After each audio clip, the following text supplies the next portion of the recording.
Alhamdulillahi wahdah wa salatu wa salamu ala man la nabiyya ba'dah wa ba'd.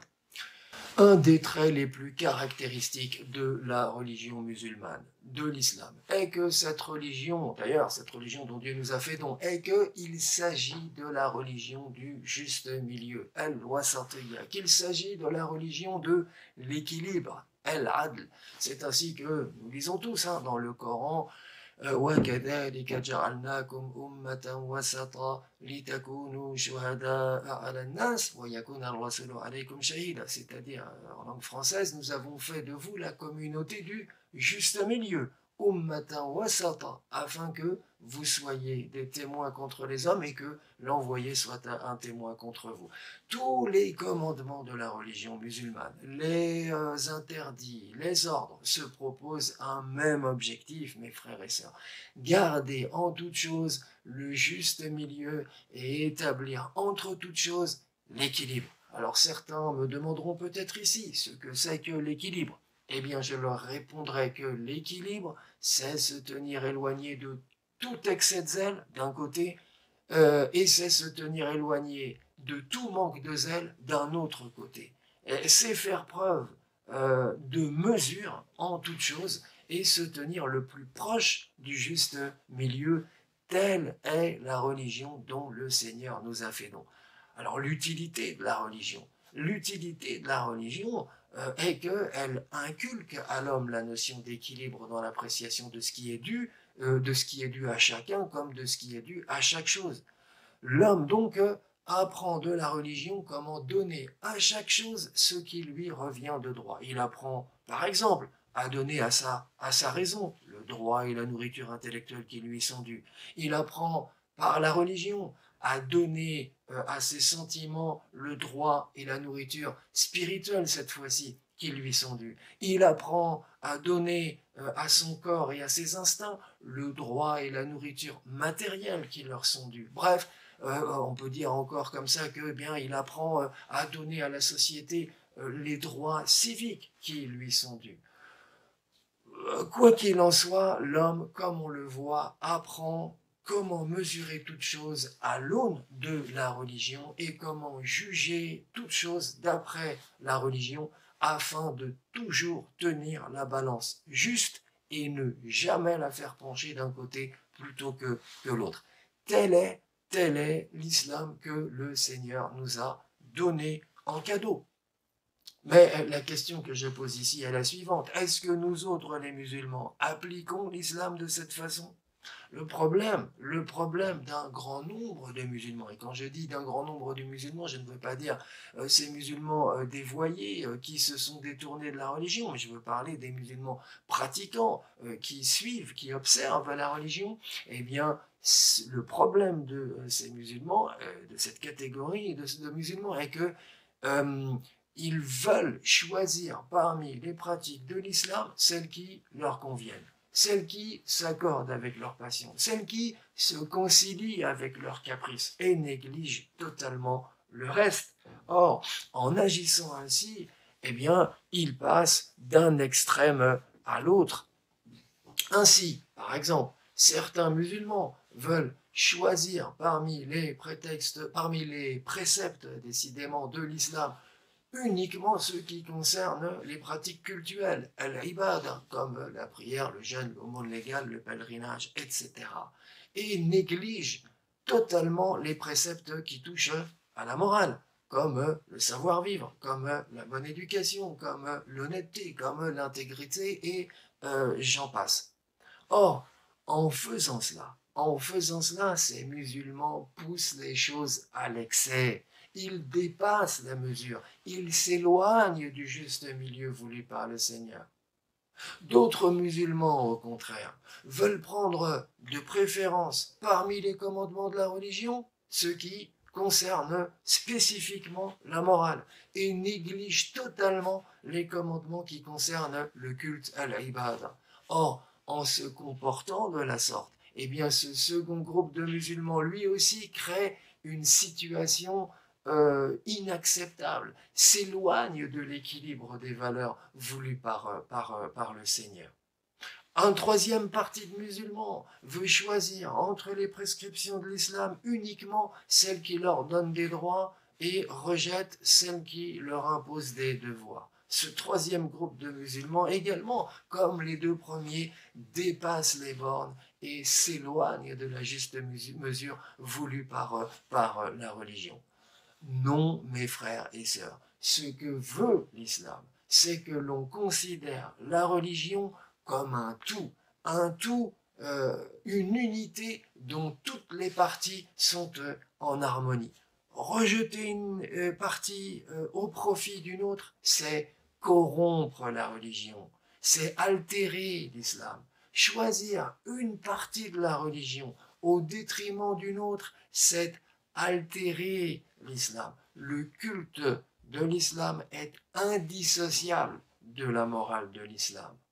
Comme le culte et la morale de l'islam sont indissociables du dogme de l'islam.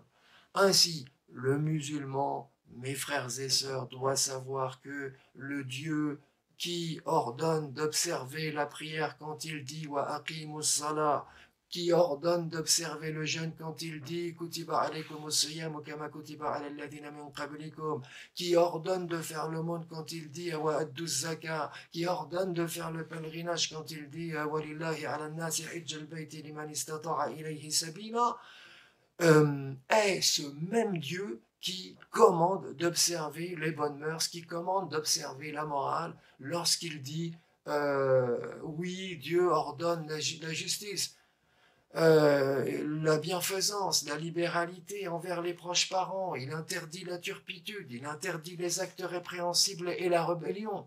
إن الله يأمر بالعدل والإحسان وإيتاء ذي القربى وينهى عن الفحشاء والمنكر والبغي يعظكم لعلكم تذكرون.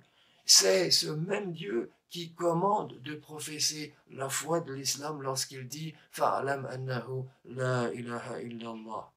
Donc, si l'on demande ce que c'est que l'islam, eh bien, on répondra en disant que l'exemple de l'islam est celui, au fond, d'un arbre qui prendrait ses racines dans la foi en un Dieu unique, et dont la tige se ramifierait en une multitude de branches, l'une relative au culte, à l'ibada, l'autre relative à la morale, al-akhlaq, l'autre encore relative aux relations sociales, al-mu'amalat, le tout formant un ensemble organique, harmonieux, dont les fruits réunis profitent à l'homme.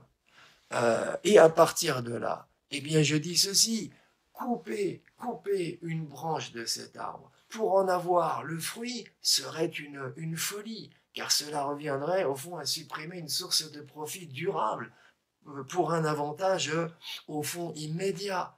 De même, faire pousser une seule branche au détriment des autres branches serait une erreur, car cela reviendrait à supprimer plusieurs sources de profit pour un seul avantage. Non, l'islam, mon frère, l'islam, ma sœur, ne te demande pas de négliger la vie de ce monde au profit de l'au-delà, car il sait bien que tu n'atteindras l'au-delà qu'en passant par la vie d'ici-bas, et que le monde terrestre est une passerelle nécessaire vers le monde céleste. Pas plus d'ailleurs que l'islam ne te demande de négliger la vie de l'au-delà au profit de la vie d'ici-bas, car le Seigneur sait bien que la vie terrestre n'est qu'un moyen et pas une fin, et qu'elle ne fera jamais ton bonheur éternel. Mais ce que l'islam veut de toi, c'est que tu gardes entre le monde d'ici-bas et le monde de l'au-delà un juste milieu, et que tu établisses entre ces deux mondes un juste équilibre. Ce que l'islam te demande, mon frère et ma sœur, c'est de faire preuve de mesure en toutes choses et te tenir le plus proche du juste milieu. Telle est la religion dont le Seigneur nous a fait don. Et c'est pourquoi je ne cesserai de m'étonner de ce que certaines personnes veulent prendre de préférence parmi les commandements de la religion ceux qui concernent tel domaine et négliger les commandements qui concernent tel autre domaine de la religion. En voilà un, par exemple, un fidèle qui, chaque fois que la saison du pèlerinage arrive, eh bien, éprouve le désir incontrôlable de partir à la Mecque pour s'acquitter des rites.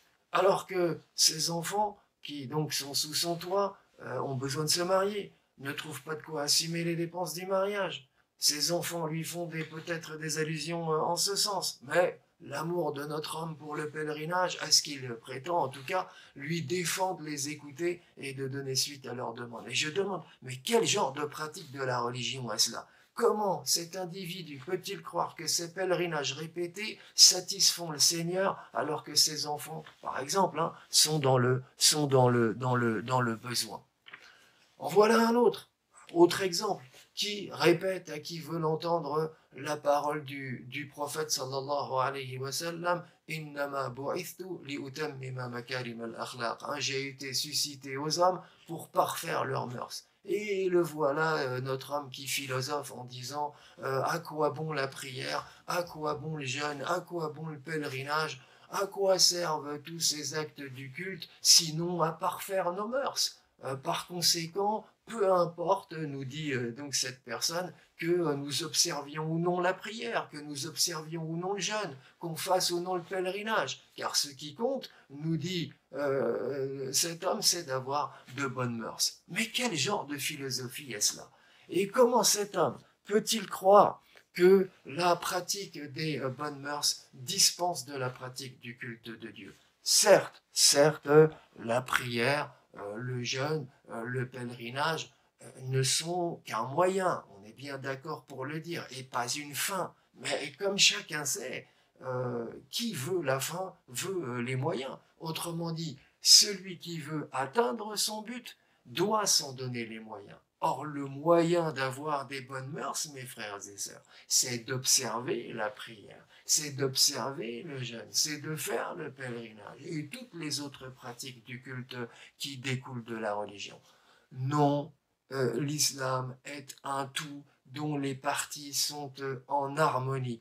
En rejeter une partie au détriment d'une autre, c'est corrompre la religion. Le culte de l'islam est indissociable de la morale de l'islam, comme le culte et la morale de l'islam sont indissociables du dogme de l'islam. Choisir une partie de l'islam au détriment d'une autre, c'est pousser les choses à l'excès, c'est dépasser la mesure, c'est s'éloigner du juste milieu voulu par le Seigneur. Faisons en sorte, mes frères et sœurs, de corriger nos comportements durant le mois de Ramadan et de bien saisir ce que je viens de dire, à savoir que la religion de Dieu est un tout qui est absolument indissociable. وصلى الله على سيدنا محمد وعلى آله وصحبه وسلم وآخر دعوانا أن الحمد لله رب العالمين. اللهم اهدنا فيمن هديت وعافنا فيمن عافيت